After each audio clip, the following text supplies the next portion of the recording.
4월 26일 KMA 뉴스브리핑입니다. 정부가 건강보험 종합계획의 건정심 서면심의 절차를 마쳤는데요. 졸속 논란은 여전합니다. 보건복지부는 내주 장관 명의로 종합계획을 확정하고 공고하기로 했습니다. 종합계획을 간부에 게재하면 정부의 법정계획으로서 효력을 갖게 됩니다. 형식적 절차는 끝났지만 논란은 끊이질 않습니다.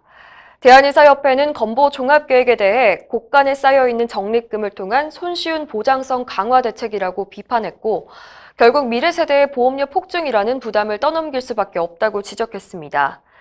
특히 재정 손실뿐만 아니라 의료 시스템의 붕괴를 초래할 수 있다고도 강조했습니다. 의료계 관계자는 불과 수일 만에 얼마나 충분한 의견 수렴이 이뤄졌을지 의문이라면서 이런 중요한 결정을 서면으로 대체한 건정심의 태도도 이해하기 힘들다고 꼬집었습니다. 대한의사협회가 분당 차병원 신생아 사망 은폐 사건에 연루된 의사 2명을 중앙윤리위원회에 회부하기로 했습니다. 분당 차병원의 교수 2명은 2016년 미숙아의 응급처치 과정에서 아이를 떨어뜨린 사실을 가족에게 알리지 않고 사망한 아이의 초음파 사진 기록을 숨긴 혐의로 구속됐는데요. 법원은 증거인멸의 우려가 있다면서 구속영장을 발부했습니다. 분당 차병원은 아이를 안고 의료진이 넘어지는 사고가 있었지만 이 사고가 사망의 직접적인 원인은 아니라고 입장을 밝혔습니다. 대한의사협회가 의료감정원 설립에 속도를 내고 있습니다. 의협은 24일 상임이사회를 열어 의료감정원 설립추진단 구성을 의결했습니다. 박정률 의협 부회장이 설립추진위원장을, 이우용 학술이사가 간사를 각각 맡습니다.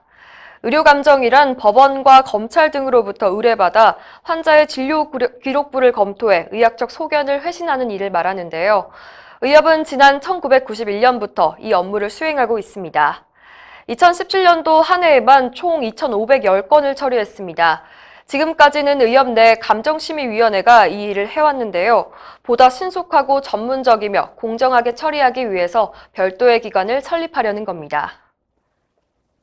건보공단이 전문성을 강화하기 위해 의사와 약사를 대상으로 채용에 나섰지만 거의 뽑지 못했다는 소식입니다.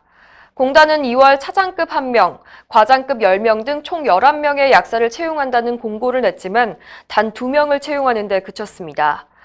의사는 더 심각해서 부장급으로 3명을 뽑으려 했지만 단 1명도 구하지 못하고 채용 계획을 접었습니다.